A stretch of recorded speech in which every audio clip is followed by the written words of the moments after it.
Right now, there is a ghost in your room. It's the silent vibration of that unpaid invoice, the heavy heat in your chest when you check your balance, and the suffocating feeling that no matter how hard you run, you are just one notification away from drowning. You think you are exhausted because you work too much, but you are actually exhausted because you are resisting too much. Here is a truth the world is desperate for you to forget. Your bank account isn't a reflection of your hustle, it is a reflection of your nervous system. As long as you pay your bills with a clenched jaw and a heart full of resentment, you are telling the universe that you are a dying well. You are literally repelling the very prosperity you're praying for. But today, I am going to show you how to turn the act of losing money into the most powerful magnetic ritual of your life. Before we begin, put down the weight, leave the noise of the world at the door, and step into this sanctuary. Subscribe now to anchor yourself in this frequency of peace and ensure this space is always open to you. If you are ready to stop being a victim of the system and start being the source of the flow, type the word circulate in the comments below.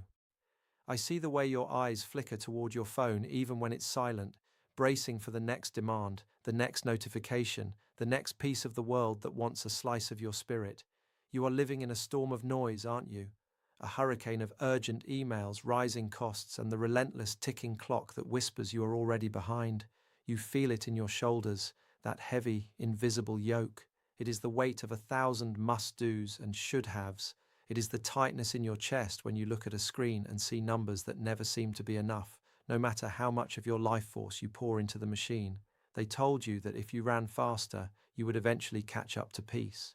But the faster you run, the further the horizon retreats.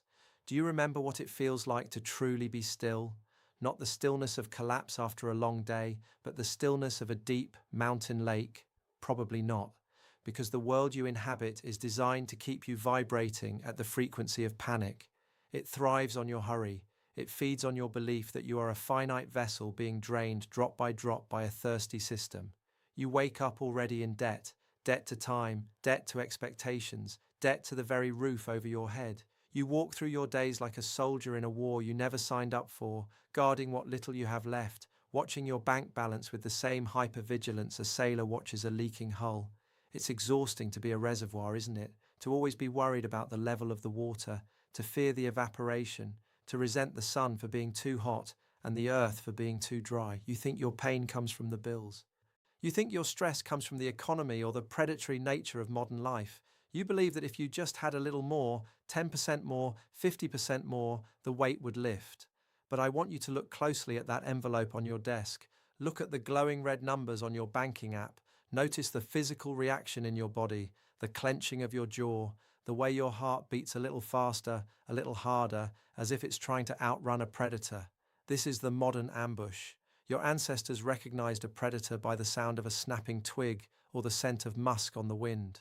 Your nervous system, ancient and wise, doesn't know the difference between a mountain lion and a digital notification. To your soul, that bill is a threat to your survival, and so you fight, or you flee, or you freeze. You spend your life force resisting the very world you are trying to build. You hold your breath, waiting for the other shoe to drop, never realizing that you are the one wearing the shoes. But what if I told you that the fear you feel isn't a reaction to reality? What if the drain you experience isn't coming from the outside world at all? We are taught from birth that we are separate from the things we use. We are taught that money is a solid, cold thing that we must capture and cage. We believe that when we pay, we lose. But there is a profound secret hidden in the very chaos that is currently crushing you, a secret that your modern eyes have been trained to overlook. You are currently standing in the middle of a vast, roaring river, and yet you are dying of thirst because you are convinced the water is an illusion. You think you are running out of time, running out of money, and running out of hope, but the truth is much more unsettling and much more beautiful. You aren't running out of anything. You are simply standing at the wrong side of the gate, trying to pull a door that only opens when you push. Do you want to know why the numbers never seem to stay? Why the peace you chase feels like a ghost? It is because you are currently participating in a great illusion, a trick of the light that has turned your abundance into a prison. Tell me, are you ready to stop guarding the cage? Stay in that stillness for a moment, right there, in the space between your questions. You feel the resistance, don't you? Even as I speak, a part of your mind is whispering about the real world. It's telling you that philosophy won't pay the rent, and that energy doesn't fill the gas tank. That voice, that sharp, cynical narrator in your head, is the architect of your exhaustion. It is the voice of the antagonist. This antagonist isn't a person or a corporation, it is the frequency of contraction. It is a spiritual parasite that convinces you that the only way to survive is to shrink, to hoard, and to fear. Think about the last time you sat down to settle your accounts. Did you notice the atmosphere in the room? The air usually grows heavy. The light seems to dim. You approach the task with the posture of a victim going to the gallows. You click pay, and in that microsecond, your spirit let out a sigh of defeat. There it goes, you whispered to yourself. Another piece of my life surrendered. What you don't realize is that in that moment of resentment, you did something far more damaging than losing currency. You performed an act of energetic sabotage. You see, the universe is not a machine made of gears and pulleys. It is an ocean of vibration. When you release money with a heart full of bitterness, you are sending a signal to the deep. You are broadcasting, I am a person of lack. I am a being of limits. I am a well that is drying up. And the universe, in its infinite neutral wisdom, simply says, yes, so you are. This is the energy drain. It is the invisible leak in your vessel.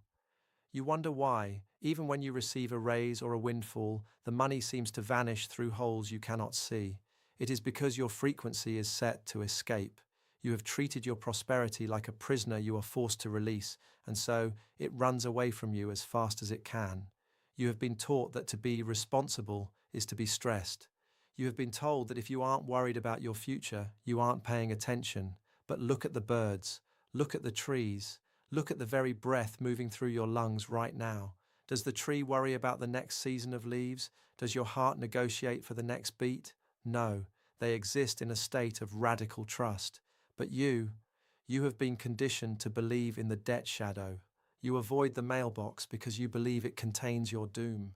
You delay the pay now button as if holding on to the digital digits for an extra hour somehow preserves your wealth.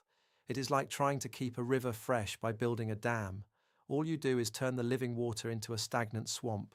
Your financial anxiety is not a math problem, it is a circulation problem. Every time you clench your jaw at a bill, you are tightening the invisible knot in your own path.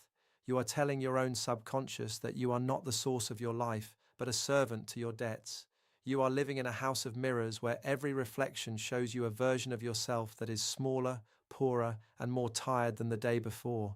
I want you to feel that contraction right now. Feel it in your gut. That is the feeling of a soul trying to breathe through a straw. You have been living under the tyranny of the ego, which thrives on the drama of struggle. It loves the story of the hard-working sufferer. It feeds on the nobility you find in your own burnout. But there is no wisdom in exhaustion, and there is no holiness in poverty consciousness. You are being haunted by the ghost of not enough.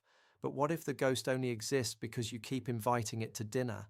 What if the drain isn't happening because of the economy, but because of the way you touch your money? You have been using your wealth to buy survival, but you have forgotten how to use it to command the flow. You are holding your hands so tightly closed to protect what you have that you have no palms open to receive what is coming. There is a law, ancient, silent, and absolute, that governs the movement of all things. It governed the trade of spice and silk thousands of years ago, and it governs the digital transfers of today. It is the law of the generous void, and until you understand how to step into that void without trembling, you will always be a passenger in your own life, watching the scenery of your dreams pass you by through a window you can't afford to open. Are you starting to see the bars of the cage? Good, because the door isn't locked. It just requires a different kind of key, one that isn't made of gold, but of a specific, whispered truth. The key is not found in more effort, but in a radical pivot of perspective. Stop for a moment. Look around the room you are in. Look at the light casting shadows on the wall, the warmth radiating from the floor, the phone in your hand that connects you to the collective mind of humanity. Every single one of these things was once a bill. Every comfort you enjoy is the physical manifestation of a service rendered, a soul's labour, and a spark of ingenuity. You have been looking at your bills as a tax, but in truth they are receipts of grace. That invoice for your electricity, it is a testimonial to the fact that you lived in the light. That rent or mortgage, it is the price of your sanctuary, the container for your dreams. When you see it this way, the frequency begins to shift. You move from the vibration of victim to the vibration of benefactor. Ancestral wisdom teaches us that money is nothing more than a symbol of life force in motion. In the ancient temples, the exchange of value was a sacred ritual. They understood that you cannot truly spend energy, you can only plant it. Imagine a farmer who weeps every time they have to put a seed into the ground. Imagine them clinging to the grain, terrified to let it go, crying, "If I plant this, I will have nothing left to eat." That farmer would starve. The mystic knows that the seed must leave the hand for the harvest to enter the barn. This is the law of attraction stripped of its modern glitter and returned to its raw, potent truth. The universe does not respond to what you want, it responds to what you are. If you are lack, you attract empty. If you are flow, you attract flood. It is time to break the frequency loop. It is time to use the three-word key that realigns your spirit with the infinite treasury. The words are simple, but their weight is cosmic. Circulate, serve, return. When you say circulate, you acknowledge that money is meant to move. You are releasing the dam and becoming a river. You are telling the universe, "I am a conductor of wealth, not a graveyard for it." When you say serve, you are witnessing the good your money is about to do. That payment will feed a line worker's family. It will keep a power plant running. It will support the invisible web of humanity that allows you to exist. You are transforming a cold transaction into an act of global support. And when you say return, you are setting the intention for the harvest. You are not losing $100. You are sending out $100 scouts to find their brothers and sisters and bring them back to your door, multiplied. You are stating, with the authority of a master, that the void you have just created must be filled by the law of nature. Can you feel the shift? The chest begins to open. The jaw begins to soften. You are no longer a person paying a bill in the dark. You are a high priest of your own prosperity, performing a ritual of expansion. You are stepping out of the modern chaos and into the ancestral stream. But words alone are not enough. The soul requires a physical anchor. It needs a bridge between the unseen frequency and the material world. You need a way to seal this new alignment so that the old fear cannot find its way back in.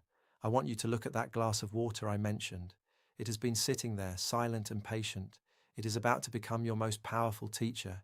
Are you ready to finalize the exchange? Reach out your hand, not with the frantic grasp of a beggar, but with the steady palm of a sovereign. Place your hand near the glass of water. Water is the ultimate mirror. It is the only element on this earth that knows how to be completely full and yet completely empty at the same time. It never clings to the mountain, it flows. It never argues with the stone, it moves around it. By bringing water into this moment, you are inviting the frequency of fluidity into your bank account and your blood. Now look at the screen or the paper that has been haunting you. See the number. Do not blink. Do not turn away. Look at it until it loses its power to frighten you. It is just a figure. It is just a messenger. Take a deep breath, and as you prepare to hit that button or sign that check, whisper the words into the water. Circulate. Feel the energy leave your heart. Serve. Visualize the hands of the people this money will help. Return. See the empty space in your account glowing like a magnet, pulling fresh abundance from corners of the world you haven't even discovered yet. Now, make the payment. Do it quickly. Do it cleanly. Do it with the smile of a person who knows a secret the rest of the world has forgotten. The moment the transaction is complete, pick up the glass, take a slow, intentional sip, feel the water move across your tongue and down your throat. This is the internalization. As the currency moves out into the world to serve, the water moves in to nourish your temple. You are witnessing the great cycle in real time.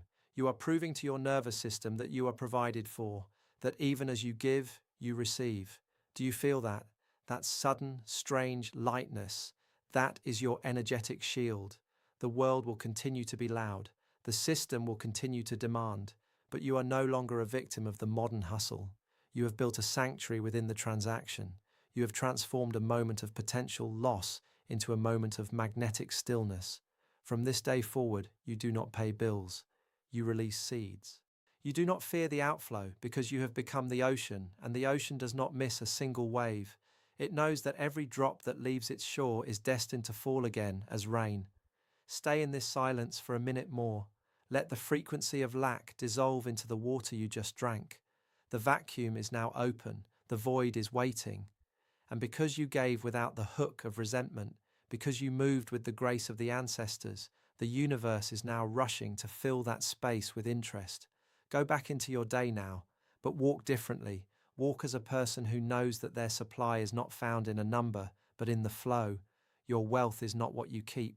Your wealth is what you are brave enough to let move through you. Be still and watch how quickly the return finds its way home. The ritual is complete, and so are you.